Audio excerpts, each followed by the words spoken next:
Greetings. My name is Najma Muhammad, and I wrote an open letter of apology to black men in hopes of reconciliation. It was originally posted on the blackman.com website. It's been shared with other sites, and I received a lot of interesting commentary on my letter, so I decided to respond via video. But before responding, I do want to read the letter for those of you who might not have read it. Dear black man, I have become a woman that you no longer recognize. I have allowed our enemy to impregnate me with his ideas and thoughts. I have allowed an illusion of independence to keep us separated. I have fooled myself into believing that my degrees places me degrees above you. I humbly come to you asking forgiveness. I come to you asking you to forgive me for not supporting you. I come to you asking you to forgive me for not truly loving you. I was taught to hate myself, then hate you. My desire to reproduce you was killed by our enemy. I apologize for teaching my daughters that you have failed them and continuing the cycle of an illusion of independence with them. I apologize for not encouraging you, for not being more patient with you, for not understanding your plight, your trials, and your tribulations. I apologize for thinking that in order to gain strength, I had to weaken you. I apologize for disturbing your peace in order to have peace within myself, or what I thought was peace. My life has been in peril without you. I try to convince myself that I don't need you, but you are a necessity. I can't even continue the cycle of life without you. I apologize for my harsh tone, for using my tongue as a sword, for telling you that you are nothing, when in fact, you are everything. I apologize for mistreating you, disrespecting you, neglecting you, and belittling you. I know that I have aided in breaking you, and I am beneficial in rebuilding you. I am acknowledging the wrongs that I have committed against you, and I am confessing my faults. By acknowledging my wrongs doesn't mean that I am absolving you of your duty, but rather I am recommitting myself to my duty to you. I have relinquished my womb from my enemy, and I'm returning it to its rightful owner, you. I try to walk this journey of life without you, but I realize that I should be walking this journey with you and beside you. I pray that you accept my sincere apology and that we can start the process of reconciliation so we can love each other and have productive and successful relationships that will set the standard for our children. Black man, I love you. Signed, a black woman who concedes that her womb was one of many. Now, that letter was very symbolic for me, but even in symbolism lies reality. A lot of the comments that I read were along the lines of, well, why should I have to apologize to black men? I've been hurt, I've been this, I've been that, or I'll apologize when he apologizes first. And that's the issue with us, sisters. We can't even humble ourselves enough to apologize. Now, some of you say Willie Lynch doesn't exist, and I'll humor you for a minute. But if he does not exist, then why do so many of us exude the mentality, the rhetoric, the qualities, everything that was written on that paper in that speech? So many of us exude that. Name me another race of men on the planet who have had the hearts, minds, thoughts, and wombs of their counterparts completely turned against them. You cannot do that because it's only been the black man. And why were we so essential, sisters? It is because we have dual wombs. We have a physical womb and we have a mental womb. And both were vital in executing the plan of separation designed by slave masters. This is something you can not accept, but I can easily prove. According to the Willie Lynch letter, he talked about the breaking of the female and breaking of the male. He talked about making the black woman independent. Well, there's a Facebook page that says, I'm a strong black woman. I'm an independent black woman who don't need a man. Well, black woman, who taught you that you didn't need that black man? That's not something that just came in your head by yourself. It is the seeds of our slave masters, and it's wombs and wombs and generation of wombs that have perfectly executed his plan. And when sisters comment about my point about the degrees, you're not even reading, sisters. You're interpreting my words. I have never said that a sister shouldn't pursue higher education. What I said was it's an issue when we think our degrees places us degrees above him. And we do. Some of us get a degree and we get an act of superiority, like we are better, like the black man is beneath us. But in reality, it has always been easier for black women, young black girls, to get a higher education than it has black men. A study came out today, and I want to read some statistics from that. It says in 2009, a national average of 51% of black male 8th graders scored below the basic level in reading on the NAEP test. In Detroit, 70% are below the basic level. In Fresno, California, 72% are below basic level. Nationally, 58% of black male 8th graders scored below basic in math. Black males in Detroit performed the worst, with 80% scoring below basic. Los Angeles and Cleveland aren't doing much better. 78% of black males in both cities score below basic.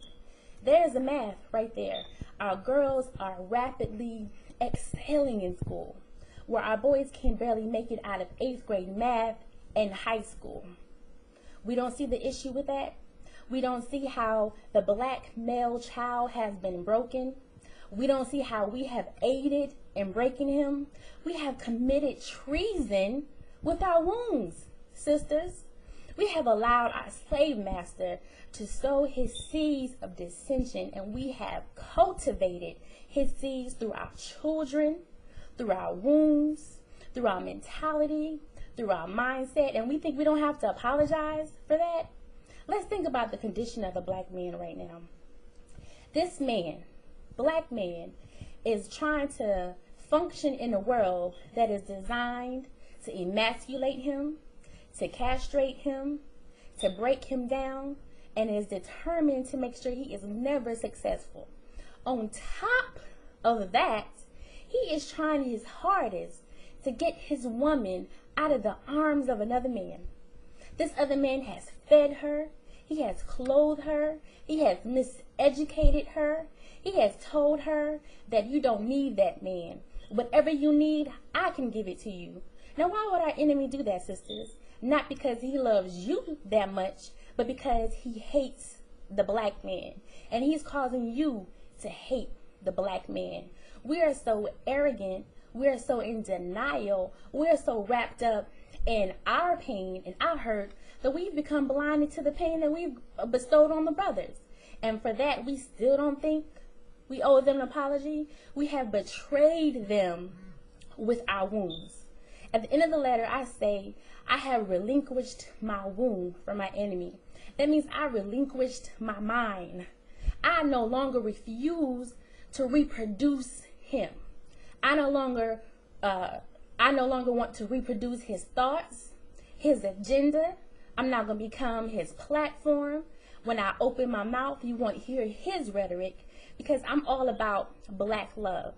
That was the symbolism in the letter. And like I said, though I wrote it from a symbolic point of view, this is a very real state. We have sisters walking around that have been Willie lynched and don't even know it, caught in a twisted love affair and don't even know it. And once we as women really look at ourselves and be honest with ourselves and be honest with the contribution that we have made with our wounds and the current condition of the black family, no, I'm not placing all the blame on us, but I want us to be held accountable for what we have done. This is not about saying what this man has done to me. This is about saying what we have done on collective level with our wounds. See, the black family has to be rebuilt. But in order for it to be rebuilt, we have to honestly assess the damage. And we're going to have to honestly look at ourselves and see the damage our wounds have caused. Sisters, that's why you're so key. That's why going after the woman was so key. A man can have a seed. He has intelligence in his seed. But he has to place that seed in a vessel that can cultivate the seed. We are that vessel.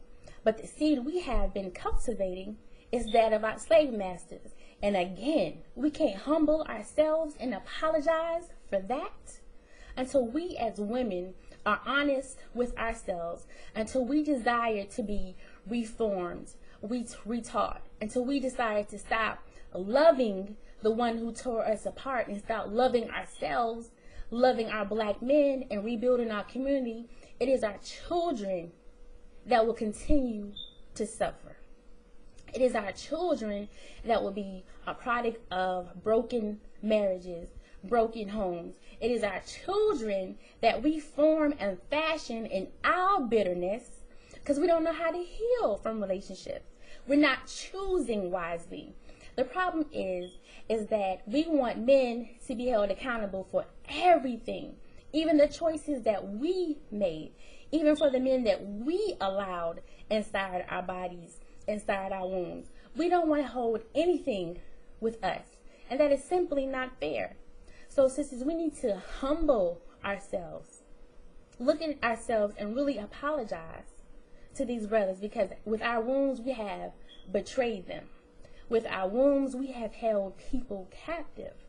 But the beautiful thing about captivity is knowing how to set them free. And sisters, the way we can set people free is to first acknowledge that we did hold them captive. But the same vessels used to hold them captive, our beautiful minds and our fertile wounds, is the same vessel that can set them free. I pray that you honestly listening to the words that I'm saying, that you hear the passion, that you understand that I'm not attacking you. What I'm trying to do is bring about awareness to a reality that goes ignored by so many. So many of us are in denial, but we can't deny the statistics that state the number of single parent homes, the number of young boys that are failing school, the number of young girls that are excelling, independent mentalities all over the place. I read a comment where a sister said, "Oh, we've always held a black man down." That is not true. That is an outright lie. There are many sites that bash black men. It's profitable to do so. That's why Tyler Perry is so successful, because his whole platform is to bash black men. And we as women can't even understand that he is playing on our emotions and on our pain and gets a profit off of it. We hold so much power, sisters, but our power is misplaced, and we blind ourselves to our power by our hurt, anger, and our bitterness. I'm not saying that our pain isn't valid, but you know what? His pain isn't valid either. So that's something we're going to have to come together in grips with, sisters. Accountability, accountability, accountability. Just like we hurt, he hurts. Just like we want love and respect, so did he. The thing about reciprocity is we have to first be willing to give what it is we desire. And the first step of giving that is to say, I have hurt you. Even though you may have hurt me, I'm going to take this first step and say, I hurt you.